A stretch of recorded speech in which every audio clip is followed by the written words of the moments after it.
Hello, it's me. Hang on. Wait, hang on. Do you know the problem with this thing is, you really should prepare myself beforehand. Put the TV on mute, or better still, stop it in mid-tune, and then know where the camera is because it's over there, and I'm not here. That's the problem with this app. Is the fact that you can't turn around. Because if you turn around, it goes, no, I don't want it. I want to work it this way. As you can see, I have a very furry face. This is due to 3 days. Or is it 4 days? 4 days. 2 days of which was spent in Penderfields Hospital, which felt like I was on some sort of production line. You know, when you walk in, you get your name called, you wait with other people, they get called in by a specialist, and then the specialist says, well, yeah, we're going to make the following surgery, blah, blah, blah. Then you have to get changed into a surgery ground, into a gown of some kind with the back open. And if you've not got a thing to cover your back up, you have to wear another surgical thing over your. So you've got two surgical things, one covering your front and one covering your back. So anyway, and then you get called again, and you go down and you walk by all the theatres, and then you go into the prep room, the theatre room, the anesthetics room. Yeah, one of those. And then you lay down and you begin this conversation, pleasant conversation. Don't panic. Where would you like to? They try and calm you down because you're like, I am calm. And then they put the blood, the heartbeat thing on you, the monitoring your heartbeat, and you can hear it as it says it's, it starts off low and then starts to pick up. Because nerves are starting to kick in. You're thinking, I could really back out of this right now. Really, I could really back out of this. Really, I could really back out of this now. Oh, it's too late. She's put the oxygen mask on my face. Could be in the crutch. I could back out of this right now. Oh, she's already stuck the fluid into me, and I can feel the cold sensation going up my hand, into my arm, and then by the time I say, I am gonna get out like a light bulb. The next time I wake up, I'm in the recovery room, but actually it's one big room because everybody is being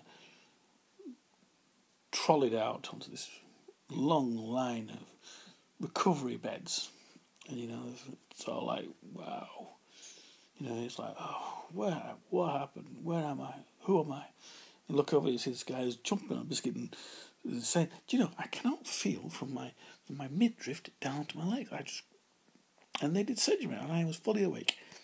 Yeah, I'm glad I took the option to go to completely knockout stage, because it's when they have conversation like, ooh, we'll have to go in through here. Can you feel it? Can you feel it? I'd feel it anyway. Even if I couldn't feel it, my brain was like, yeah, you can feel it. That's why just go for the full, put me out, and I'm out for the count. However, there I am, laying on the recovery bed, and there's people being wheeled out who are still unconscious, and they're slowly being woken up and given a biscuit and a cup of tea. You're not feeling nauseous, say, God, get us somewhere else, please. That sort of thing. So yes, so I was going through that phase, and anyway, they said, right, we've got a bed for you. We're going to move you into this ward, 34. So they wheel me down to ward 34, and I transfer from the recovery bed into a nice bed. And I lay there and I think, just relax. There's 3 guys there. There's one that's unconscious, asleep. The other guy is communicating strangely, because obviously he can't speak. This other guy next to me, he's asking, so he's asking questions like, why do I need this? Why have I got these 2 tubes here? And the nurse is saying, well, you've been for surgery, and these guys are to drain excess blood out your. But what? You telling me? Yes. Don't worry. Just relax. I'm trying to, like, I tell you what, I mean, got the music. There's a radio, so he puts on the radio, and the other guy, who's obviously seen this other guy, gets earphones, suddenly starts complaining in sort of semaphore, and says, "I want one." So he gets given one, and they both listen to music, BBC Two, whatever it's called. So I'm laid there thinking, okay, I think I need to go to the toilet now. I think I need to eat. Oh God, I need to eat. So anyway, asked for the bottle, and can I close the curtains? Does my business, and I'm just relaxing. I'm thinking, glad the functionality is still working. And no sooner as I finished, the nurse came in and said, "Oh, we need your bed. There's a person who's critically hurt, who's having problems breathing, and you're in the intensive, whatever it is, priority ward." I'm thinking, well, I didn't ask to be put in here, but hey, I'll live with it. And then she decides, right, okay, we're going to walk you down we're going to put you in a trolley, and we're going to wheel you down to Ward 33. So they wheel me down to Ward 33. And I'm thinking, okay.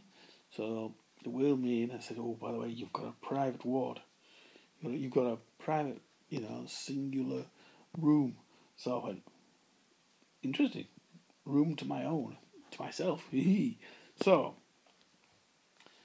I get comfortable, and I can still hear noises as throughout the night. People were pressing the buzzers for assistance, and it takes some of them taking a while to answer. So my sleep is very much intermittent, but I finally fall asleep. And during the night, of course, something happened, which I'm not quite sure how, but it just did. I couldn't wee, so that was probably not a good thing to have. In which case they said, "You in much pain?" I probably put it at a 9.5. Well, no, 8.5 out of 10. 10 being excruciating. Excuse me, just end it right now. Pain. So I put it 7.5 because I was really dying for a pee. So, but I couldn't. So they fitted a device. Yeah, and I could wee after that. The only problem was they said, "Oh, well, you might have to spend an extra night in hospital." So I thought, okay, let everything settle down. I can relax, have some food. So I had breakfast. I had porridge. Well, I think it's porridge. It looked like cement, but it tasted like porridge. And I was like thinking, okay, I'm going to be here for a while. Might as well chill out. So I guess lay down, just about to relax. And this pops in. She says, "Yeah, we're wheeling you down to Ward 46." And I was like, "Pardon?" And then, it's the what was it? Was it the you've been basically sent home? I was like, but I'm not really feeling all that well. I still have complications here, but no, they didn't take that into consideration. So they wheeled me down to Ward 46, and I'm still in my night attire, and they dumped me, and which was really nice. I still got a cup of tea out of it, and a biscuit, and a sandwich, and I thought, I think I better get dressed, and I did somehow. Don't know how, but I did. Through a bit of pain, but I managed to do it. The other problem was there was no one to pick me up, so they said, "Oh, we can arrange for you to, arrange transport, but it might take a while." So I said, "Well, is there a bus service I can, might be able to use?" "Well, it's your own risk." So anyway, I took it, and after some jiggery pokery and a free bus service to Pontefract Hospital, I managed to get home, but still in slight pain. And here I have been since, in slight pain. So, and that's it really. As for the NHS, staff good, beds lacking, definitely lacking. And I'm just definitely thinking I should have been in there for another 2 days, and then wait for everything to calm down, swelling to calm down and everything, and everything to be removed, and I'll be able to be okay. But no. But anyway, that's enough of this. Yeah, that's pretty much it. Oh, no, that's it. So everything. It's Friday night. Yep. Friday night, and it's chill out night. Things. So anyway, I'll stop there.